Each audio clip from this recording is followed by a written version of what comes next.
raudtee taastamise esimene etapp on valmis, praegu sõidavad rongid siis Riisipere-Turba liinil. Millised tööd on praeguseks tehtud ja millised on veel tegemisel edasiseks raudtee taastamise arenduse projektis? Ma usun, et kõik raudteesõbrad teavad, et Vabariigi Valitsus eraldas Eesti Raudteele päris hulga raha selleks, et minna nüüd Turbast raudtee projekteerimisega edasi ja kuni Rohukülani välja. Mis on nüüd eripära selle Haapsalu raudtee taastamise juures on see, et tegelikult kohalik kogukond, täpsemalt siis Haapsalu linn, Lääne-Nigula vald, aga ka Saue vald, et me panime juba tegelikult 2018. aastal natuke raha kokku, et saaks sellised ettevalmistavad tööd, mis on projekteerimisega alustamiseks ära teha. Ja tänases olukorras me oleme need tööd Eesti Raudteele üle andnud, ehk teisisõnu Eesti Raudteel on õigus neid kasutada oma töödes ja see annab neile tegelikult märkimisväärse kokkuhoiu just ajalises mõttes. Näiteks, eks ju, oleme ära teinud geodeesia töö, seal on väike viimistlus veel aruannetega, aga suures plaanis on täpselt teada, et milline see maapinna olukord on, mis rajatised ühes või teises kohas on, et saaks siis juba kaardimaterjaliga esimese hooga raudtee planeerida ja siis juba sealt edasi vaadata, et kuidas see kooskõlastuste poole pealt sobib. Ja täpselt samamoodi sai siin aasta alguses valmis keskkonnamõju hinnang siis Saue valda jääval osal ehk siis Ellamaa ja Turba vahel, mis on jällegi üks oluline samm tehtud, kus erinevad osapooled, nii kohalik kogukond kui ka siis Maanteeamet, Tehnilise Järelevalve Amet ja kõik seotud osapooled on saanud oma arvamust öelda selle kohta, et kuidas see raudtee võiks välja nägema hakata. Nii et kui ma lühidalt kokku võtan, et siis tööd käivad ja ma julgen väita, et tööd käivad sellises graafikus, et käesoleva aasta ehk siis 2020 lõpuks või siis järgmise aasta alguseks on tegelikult vähemalt Haapsaluni raudtee projekteeritud. Ellamaa lõigulis käisid mõni hetk tagasi ka mingid elektrifitseerimisega seotud tööd. Ellamaa lõigul on tegelikult üks väike kokkupuutepunkt Eleringi uue suure kõrgepingekaabliga, mis siis jookseb, eks ju, Harkust läbi Lihula Sinti ja Ellamaa juures on raudtee ja selle elektriliini ristumiskoht. Ja kuivõrd tollel hetkeseisuga, kui Elering seda plaani koostas, enda plaani või kava, oli seal Läänemaa tervisetee, kergliiklustee, siis tekkis küsimus sellest, et aga kui hakkaksid all sõitma elektrirongid, et kas nad pääseksid selle liini alt läbi ja Elering tegi selle vastutuleku, et ta muutis programmi ja projekti niimoodi, et kõrgepingeliin, mis sinna ehitatakse, lubab sealt alt ka elektrirongidel rahulikult läbi sõita. Lähimaks 3 aastaks on raha eraldatud vaid projekteerimiseks ja järgmise 2 aasta eelarveridadel on praegu tühjus. Miks selline lahendus ning milline saab üldiselt olema praegu Haapsalu raudtee taastamise tulevik praeguse majanduskriisi valguses? Nagu ma ütlesin, et ma tegelikult olen väga optimist selles osas, et selle projekteerimise poole ja projekteerimise raha sellest tulenevalt saab ära kasutada palju kiiremini, kui on see 3 aastat.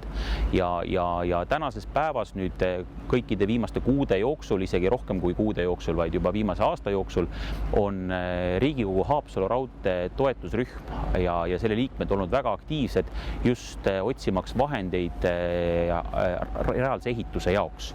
Ja teadupärast, eks ju, rongiliiklus, elektrirongiliiklus on keskkonnasõbralik transpordiviis, mis tähendab, et see avab ka selliseid meetmeid, mis võib-olla muidu ei ole kasutatavad.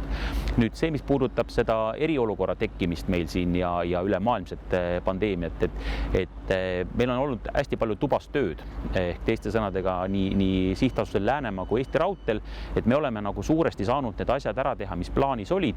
Nüüd, mis puudutab sellist ehituse poolt ja seda reaalset raha, siis sellest on ka valitsuse liikmed siin mõista andnud, et majanduse elavdamiseks võib olla vaja, et avalik sektor teeb suuremas mahus investeeringuid lähimatel aastatel, kui muidu võib-olla teeks.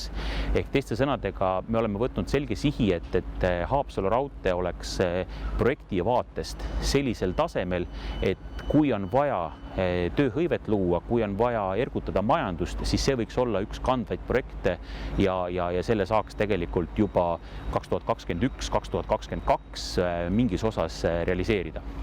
ehk siis sellist kartust, et seda projekti nüüd pausile pannakse, seda hetkel ei tohiks olla?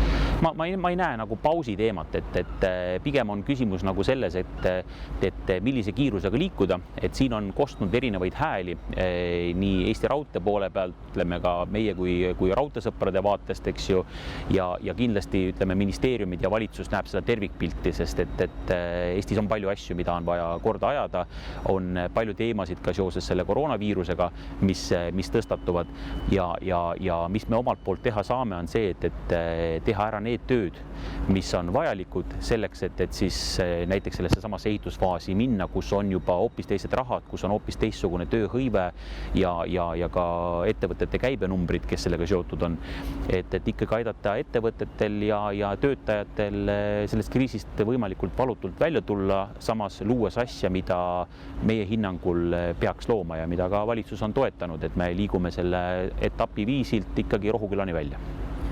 Kui me nüüd räägime korraks Haapsalu peatuskohast, kas see saab olema praegusel vanal raudteejaama perroonil või tehakse sinna kõrvale mingisugune uus perroon? Haapsalu eripära on see, et enam kui 100 aastat tagasi, kui rajati see suurepärane Haapsalu jaamahoone, et siis ei olnud projekteerijad läbi mänginud seda, et kuidas selle jaamahoone ees peatuvad rongid pääseksid otse Rohukülla. Et siin nende järgnevate aastakümnete jooksul on erinevaid vahendusi joonistatud ja osa ka välja ehitatud, aga selge on see, et oluline oleks saada ikkagi sinna Rohuküla peale võimalikult otse läbimurdega.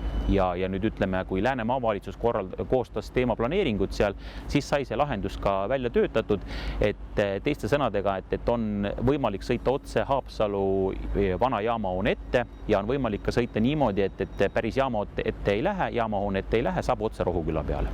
Nüüd jaamahoone ees on tegelikult teadupärast ju üks suur ajalooline perroon, aga rongiliikluse tagamiseks selleks, et sa saad ühe rongi nii-öelda vastu võtta, mis tuleb ja teise siis saata nagu Tallinna poole teele, on sinna vaja nii-öelda ruumi juurde, perrooni juurde. Nii et kindlasti sinna ehitatakse uus kaasaegne perroon, nii nagu me siin Balti jaamas näeme, midagi analoogset ja kui kõik tingimused sobivad, siis võetakse kasutusele ka vana ajalooline perroon.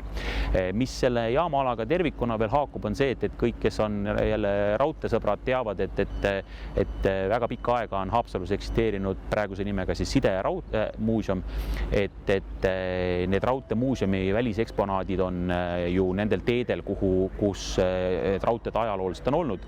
Need samad teed tuleb tegelikult ka siis uuendatud kujul kasutusele võtta ja üks selline suur nii-öelda lahendamist vajav küsimuste kompleks on, et kus leida uus asukoht selle raudteemuuseumi veeremile niimoodi, et nad oleksid võimalikud selle jaamahoone juures, et tekiks selline terviklik ansambel ja teisest küljest tulles vastu muuseumi soovile anda neile ka võimalus tuua uusi ronge mööda raudteed juurde või uusi veedureid ja uusi vaguneid ja samamoodi viia ka olemasolevaid renoveerimisele, et neid jälle nii-öelda teha sellisele algsele kujule, kui võimalust ja finantsi selleks on.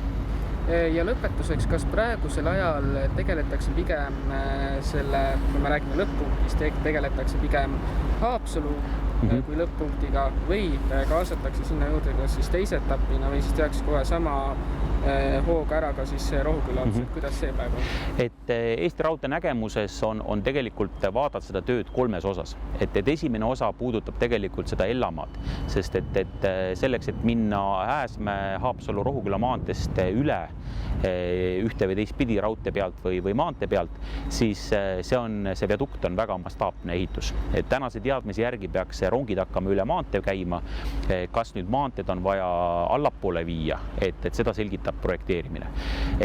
Paratamatult see on kallis ja see võtab päris palju aega ja selleks, et Turbast edasi liikuda, kõigepealt tuleb see laias laastus 3,5 kilomeetri kaugusel olev viadukt nii-öelda ära lahendada. Nüüd teine etapp on siis sealt Ellamaalt siis kuni Haapsaluni ja kolmas etapp on siis see Haapsalu-Rohuküla nii-öelda otseühendus. Nii et eks ta sõltub ka natukene rahastamismudelist, et kui palju korraga leitakse. Võib-olla on mõistlik teha ikkagi ka mingisugune vaheetapp, on ju, kas see vaheetapp on nüüd Haapsaluni või on veel mingisugune vaheetapp. Et ma usun, et see nüüd on sõna otseses mõttes lähemate kuude otsus, aga selge on see, et nende lähemate kuude jooksul peaks tulema see otsustamiseks ka nagu valitsuse laua peale, et kui see, nagu sa mainisid, projekteerimisotsus sai tehtud ja ehitusotsust ei ole, siis selge on see, et see on valitsuse otsus. Me loodame, et nad on veendunud, et see on õige asi ja projekteerimine on liikunud väga heas ajagraafikus, nii et ega me püüame teha kõik, et valitsusel oleks tööd ja nad saaksid juba järgmise otsuse juurde jõuda kohe pea.